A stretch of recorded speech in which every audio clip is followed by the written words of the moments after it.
اهلا ومرحبا بك عزيزي البروكر. معاك انا مدثر الدسوقي، وانت دلوقتي بتتفرج على اكبر كورس مجاني لتعليم البروكر في مصر كلها.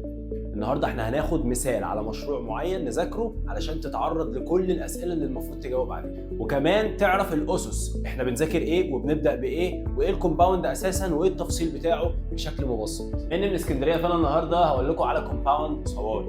لما تيجي تذاكر مشروع او تشرح مشروع بتتكلم في نقط معينه وبالترتيب، والنقط دي هتفيدك جدا في المستقبل لما تيجي تعمل برزنتيشن لحد عن المشروع. اول حاجه انت بتتكلم عن اللوكيشن، تاني حاجه بتتكلم عن تاريخ الارض اللي هيبقى عليها المشروع، تالت حاجه بتتكلم عن الديفلوبرز اللي هيعملوا المشروع، رابع حاجه بترسم المشروع او التقسيم الداخلي للمشروع كله، خامس حاجه بتشرح الخدمات والمميزات اللي موجوده في المشروع والكومباوند من جوه، سادس حاجه بتخش في المشروع داخليا وتعرف الوحدات اللي موجوده جوه وتبدا تشرحها، سادس حاجه بتتكلم عن البيمنت بلان.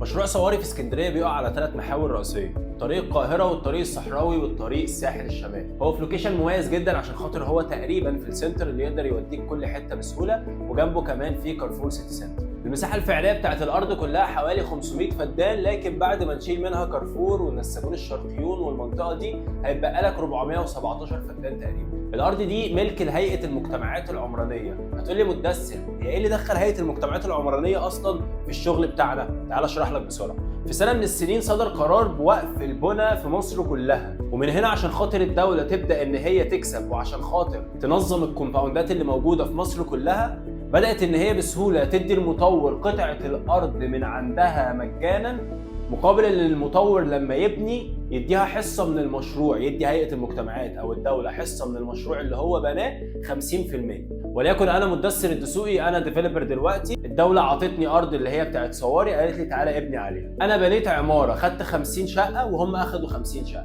حلوين لغايه هنا؟ حلوين. يبقى الارض بيملكها هيئه المجتمعات العمرانيه بالشراكه مع مطورين من اسكندريه. مدثر ايه الغلاسه دي؟ مش انت قلت لي ان المطور هو اللي بيبني الارض وخلصنا؟ يا عزيزي البروكر، لكن في بعض الاحيان بيحصل زي ما انا بقول لك وبتتدخل هيئه المجتمعات العمرانيه، وانا بشرح لك المره دي مثال هيتطبق لك فيه كل حاجه عشان خاطر تبقى اخدت اصعب حاجه، وبعد كده لما تيجي تشرح مشروع او تذاكره هتلاقيه سهل جدا وبسيط معاك، ابسط من كده بكتير قوي. المشروع متقسم لجزء فيلات، وجزء وحدات سكنيه او عمارات، وجزء تاني هو عباره عن مولات تجاريه اللي هي المنطقه الكوميرشال. مشروع صواري معمول عشان خاطر يبقى سكني من الطراز الاول، يعني انت هتلاقي عندك موجود جوه الكومباوند كل حاجه، موجود عندك نادي على مساحه 13 فدان تقريبا، موجود عندك مدرسه، موجود عندك مستشفى، وموجود عندك مناطق كمان خدميه. مش بس كده، الطريق الساحلي ده تخيل وانت ماشي على طريق هتلاقي على شمالك تقريبا في ابراج اسمها ابراج ووتر فرونت. دي ابراج نفس الابراج اللي موجوده في العلمين. البرج الواحد هيبقى حوالي 28 دول 7 ابراج. وقدامهم الناحيه الثانيه على البحيره هيبقى موجود ممشى اسمه ممشى اهل اسكندريه او ممشى اهل مصر، وهيبقى في موجود كمان مرسى يخوت، وهيبقى موجود كمان نافوره راقصه. ده غير طبعا المنطقه التجاريه اللي اتكلمنا عليها اللي هيبقى فيها براندات كبيره جدا. كل ده عزيزي البروكر هي على طريق واحد بس. بالنسبه للطريق الثاني اللي هو الطريق بتاع كارفور، فطبعا عليه كارفور وده غني عن التعريف. المساحات اللي جوه الكومباوند بتتقسم من اول غرفتين لغايه عندك 3 غرف و4 غرف، وكمان ممكن يبقى فيه دوبلكس، وموجود عندك الفيلات بتبدا من تاون هاوس وتوين هاوس وستاند الون. الماستر بلان بتاعت كل شقه هي كويسه ومميزه، في منهم طبعا مش بيبقوا احسن حاجه، لكن اغلب الماستر بلانز اللي موجوده هي كويسه جدا. وكمان المطلات او الفيو بتاعت كل شقه هي كويسه ومحترمه، يعني انت هتبص على بحيره او هتبص على نادي او هتبص على شارع عرضه حوالي 25 ل 30 متر. وبداوا تقريبا بحوالي 10% على 10 سنين، ودي كانت فليكسبل جدا بالنسبه لاهل اسكندريه، لان ما كانش في حاجه عندنا كده خالص. كلام بيني وبينك، احنا اصلا ما كانش عندنا حاجه اسمها كومباوند قوي. طبعا انا مش بروج لحي صواري خالص ولا ليا اي مقصد من دوت، لكن عشان خاطر يبقى مثال حي بالنسبه لك، هو اصلا صواري يعتبر سولد اوت. بس من اللي انا بقوله، انت المفروض لما اجي اقول لك تعالى اشرح مشروع تاني هتعرف تذاكره ازاي، وهتعرف تذاكره ازاي كمان بالترتيب وكويس قوي. تعالى نيجي بقى للمصطلحات الانجليش اللي انا عايزك المره دي تذاكرها كويس. كلمه بيمنت بلان معناها خطه سداد، ماستر بلان هو المخطط بتاع الشقه او بتاع المشروع، اللي اوت هو يعتبر مخطط الشقه، كلمه كوميرشال معناها تجاري، والمره ناخد ريزيدنشال دي معناها سكن، والادمنستريشن دي معناها اداري.